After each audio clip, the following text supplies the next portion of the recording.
শুধু তোমারই জন্যে। কবি রথিন ভৌমিক। আমি শীতের কাছে প্রার্থনা করি সারা রাত সারা দিনমান কেবল তোমারই জন্যে, কেবল তোমারই জন্যে।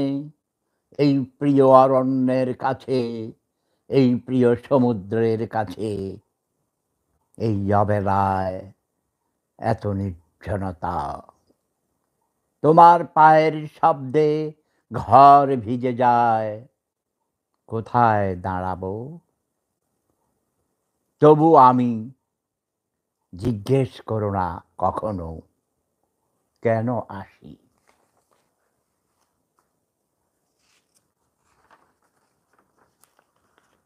ওয়াও!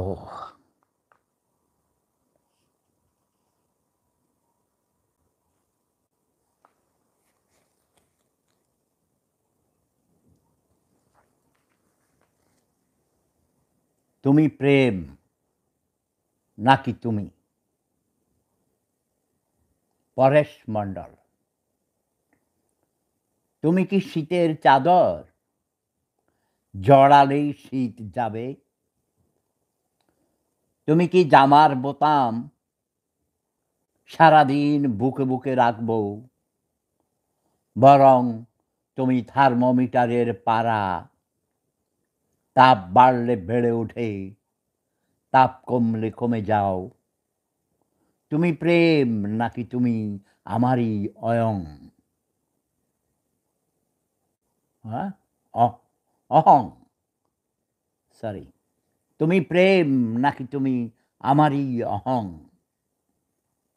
ডুবোজাহাজের মধ্যেই অজান্তে কখন গভীরে আঘাত করো। আমি তড়িয়ে যাই অতলে নির্ঘাত, গোপন অসুখ নিয়ে পথ চলি। হে বিষাদ, আত্মীয় প্রতিমা, তোমার পায়ের শব্দ চকিত হয়, চমকিত হয় চারিধার। বাহ!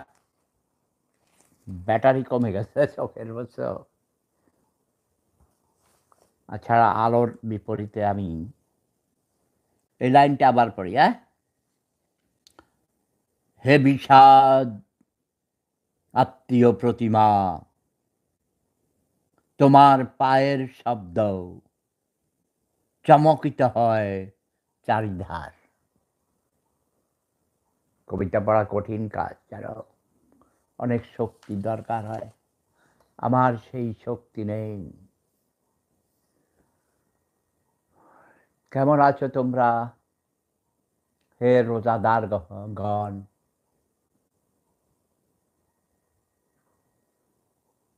ও, সবাই ঘুমিয়ে পড়েছে রোজার দিনেই, সবাই রোজা রেখে ঘুমিয়ে পড়েছে, সবাই ক্লান্ত। সেহরি খাওয়ার জন্যে উঠবে আবার। ইফতারি খেয়েছে, মজার মজার খাওয়া খেয়েছে, তারাবির নামাজ পড়ে ক্লান্ত হয়। প্রথম সপ্তাহ একটু কষ্ট যাবে, অভ্যাস। আসলে তেমন তো কিছু না, মনটাকে সতেজ করতে হবে, শক্তিশালী করতে হবে, মনোবল সুদৃঢ় করতে হবে, ইমানকে শক্তিশালী করতে হবে। শুধু দিনে খাবে না, কিন্তু রাতে খাবে। রোজার মাসে কিন্তু খাওয়া বেশি হয়, খরচ বেশি হয়, ঠিক না? দিনে খায় না, রাতে খায়। হ্যাঁ, আমি কারোর টেক্সট দেখি না।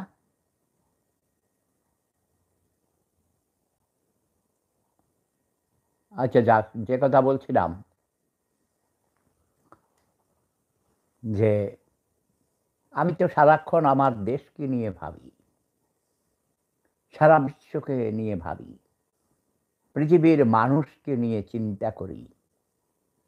পৃথিবীর নিপীড়িত, নির্যাতিত, অধিকার বঞ্চিত, পিছিয়ে পড়া মানুষগুলো, যারা সুবিধা বঞ্চিত, সমাজে শোষক শ্রেণীর কাছে যারা নিপীড়িত হচ্ছে, শোষিত হচ্ছে, তাদেরকে সেই শোষণের হাত থেকে রক্ষা করার জন্যে আজীবন লড়াই করে যাচ্ছি। কিন্তু শোষিত শ্রেণী কেউ কেউ আছে, তারা শোষিত হতে ভালোবাসে, তারা গোলাম হয়ে থাকতে ভালোবাসে, তারা স্বাধীনতা পছন্দ করে না, তারা নিঃশেষ হয়ে যায় তিলে তিলে, ধুকে ধুকে, অন্ধকারের অতল গহ্বরে থাকতে তারা ভালোবাসে। তারা আলোর দিকে আসতে চায় না, আলোর পথে আসতে চায় না। যদি কেউ অন্ধকার থেকে আলোর পথে আসতে না চায়, তাদেরকে কি করে আলোর পথে আনা যাবে বলো? মহান স্রষ্টা বলেছেন, হে আমার বান্দাগণ, তোমরা যদি তোমাদের ভাগ্য নিজেরা পরিবর্তন না করো, আমি স্বয়ং মহান স্রষ্টাও, মহান আল্লাহ রাব্বুল আলামিন হয়েও, অতি দয়ালু হয়েও তোমাদের ভাগ্য আমি পরিবর্তন করতে পারবো না।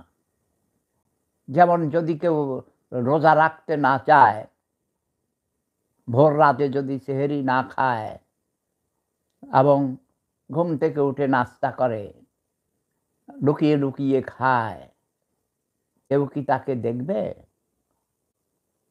হ্যাঁ, দেখবেন একজন অন্তর্যামী, যিনি সব কিছু দেখেন এবং সর্বময় ক্ষমতার মালিক, মহান স্রষ্টা, মহান আল্লাহ রাব্বুল আলামিন। কাজেই নিজেকে সতর্ক হতে হবে, নিজেকেই নিজের ভাগ্য পরিবর্তন করতে হবে। অন্য কেউ ভাগ্য পরিবর্তন করে দিবে না। নিজেকেই স্বনির্ভর হতে হবে। স্বনির্ভর হওয়ার ইচ্ছা থাকতে হবে।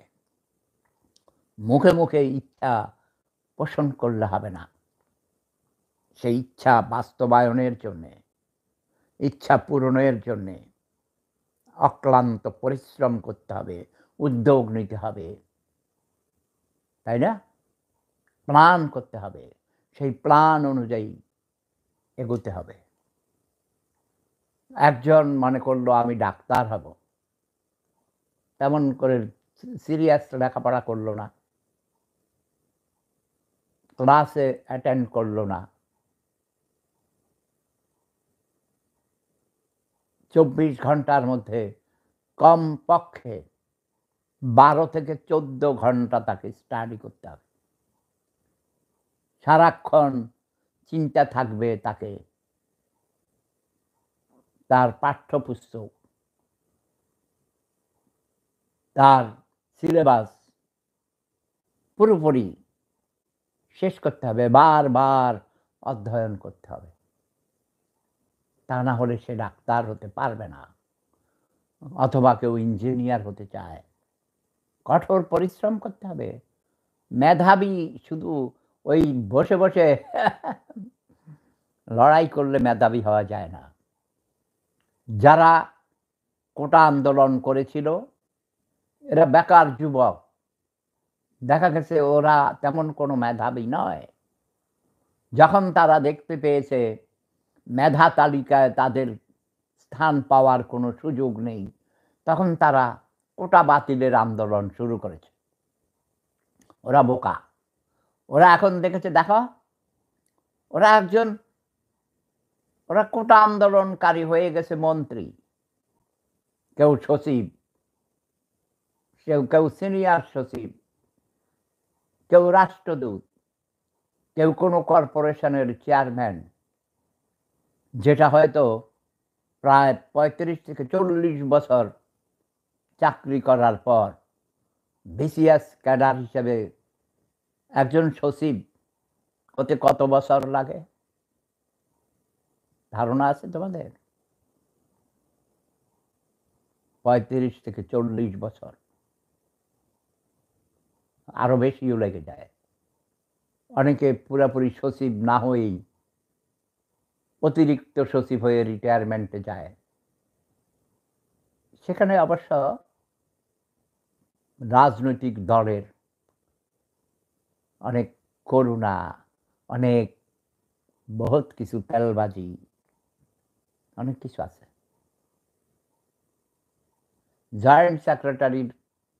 জয়েন্ট সেক্রেটারি হওয়ার পর থেকেই তেলবাজি আগের থেকেই আছে বাংলাদেশে, বিশেষ করে তৃতীয় বিশ্বে গরিব দেশগুলোতে মানুষ অসৎ থাকে বেশিরভাগ। সরকার প্রধান, আমলা যারা রাষ্ট্র পরিচালনা করে তাদের সিন্ডিকেট থাকে, তারা জঘন্য অসৎ হয়, যেটা কল্পনা করতে পারবে না তোমরা। টাকার জন্যে, সম্পদের জন্যে তারা সব কিছু করতে পারে। রোজা রেখে নামাজ পড়ে এসে ঘুষ খায়, টেবিলের নিচে দিয়ে হাত দেয়, অথবা তাদের বিভিন্নভাবে সরাসরি নেয় না, ইনডাইরেক্টলি অন্যদের মাধ্যমে টাকা পয়সা হয়তো নেয় না, একটা প্লট দিয়ে দিল, ১০০ কোটি টাকার প্রজেক্ট, কন্ট্রাক্টারি, পদ্মা সেতুর কোনো একটা কন্ট্রাক্টারি পেয়ে গেল, বিভিন্ন কাজের আছে না, সেখান থেকে তারা টাকা বানিয়ে, কেউ কেউ ব্যাংক বানিয়েছে। ব্যাংক এশিয়া যারা বানিয়েছে তাদের মধ্যে একজন আছে আমার পরিচিত, নাম বলবো না, নাম বললে চাকরি থাকবে না। আমার অতি ঘনিষ্ঠ বন্ধু, আমার ক্লাসমেট ছিল, আমাকে বলেছিল, দোস্ত তুমি তো অনেক মানুষের অনেক উপকার করেছ, আমাকে একটু সুযোগ দাও না, আমি তো আপাতত তেমন ভালো কাজ পাই না, ফার্স্ট ক্লাস কন্ট্রাক্টর সে, এবং কোনো এক দলের মানে দ্বিতীয় সারির নেতা, বুঝেছ? তা আমি বললাম যে কি করা যায় বলো। বলল যে আমাকে পদ্মা সেতুর একটা কাজ নিয়ে দাও। আমি বলল ওখানে কারা আছে আমি তো জানি না। তখন সে বলল, যিনি চেয়ারম্যান ছিলেন, সে আমাকে বলল তিনি তোমার অতি ঘনিষ্ঠ, আমি জানি, তুমি যদি একটু বলে দাও তাহলে হয়ে যাবে। আমি বললাম যদি আমার কেউ ঘনিষ্ঠ হয়, পরিচিত হয়, আমাকে বলতে হবে না, তুমি নিচে গিয়ে বলো। তারপরও কয় যে না দোস্ত এইভাবে হয় না, তুমি একটু বলে দাও না। তারপর আমি কোনো একজন ব্যক্তিকে বলে দিলাম, মানে টপ লেভেলের আর কি, বলে দেওয়ার পর তিনি তাকে বলে দিয়েছেন। তখন তিনি বললেন, ও তাই নাকি, আরে শেফুদার লোক।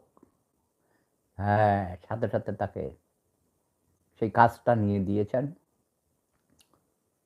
কিছুদিন পর তিনি ব্যাংক এশিয়া, একা তো আর হয় না, ওয়ান অফ দি ডিরেক্টরস হয়েছেন। ইয়েস। তা আমার খুশি হয়, আমার ভালো লাগে। সৎ পথে যদি কেউ কাজ করে, ভালো কাজ করে, টাকা পয়সা বিদেশে না নিয়ে যায়, টাকা পয়সা কি করে বাংলাদেশের থেকে বিদেশে পাচার করে, অর্থ পাচার না করে যদি দেশের মধ্যে কিছু শিল্প বাণিজ্য প্রতিষ্ঠান গড়ে তোলে, তাহলে দেশের অর্থনৈতিক উন্নতি হয়, নিজেরও ভাগ্য পরিবর্তন হয়, এবং সবচেয়ে বেটার যেটা ভালো ভালো দিকটা হয়, কাজটা হয়, সেটা হলো কর্মসংস্থান হয়, বেকার সমস্যা দূর হয়। এই বেকার সমস্যা দূর করতে পারলেই দেশের সার্বিক উন্নয়নের দিকে অনেক, অনেক বেশি লাভবান হয়। ঠিক বলেছি কিনা?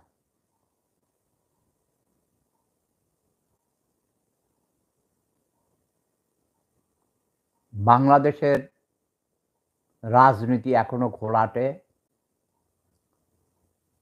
সুশিক্ষিত, স্বশিক্ষিত, সৎ এবং দেশপ্রেমিক ব্যক্তিগণ রাজনীতিতে এখনো আসেননি। রাজনীতিতে আসতে তারা ভয় পায়। শিক্ষিত জনগোষ্ঠী, সৎ মানুষেরা যদি রাজনীতিতে আসে, তাহলেই এদেশের মানুষের ভাগ্য পরিবর্তন হবে, দেশ স্বনির্ভর হবে। এই সার্টিফিকেটধারী মোরক্ষ, অসৎ, সো কল্ড ডিগ্রিধারীরা, লোভী ব্যক্তিরা ক্ষমতায় এসে তাদের ভাগ্য পরিবর্তন করে। আব্দুলদের ভাগ্য পরিবর্তন হয় না। যে আব্দুল, সে আব্দুলই থেকে যায়। সবাই ভালো থাকুন, সুস্থ থাকুন, পবিত্র রমজান মাসের পবিত্রতা রক্ষা করুন। প্রেম ধর্ম সেরা ধর্ম। Love is power.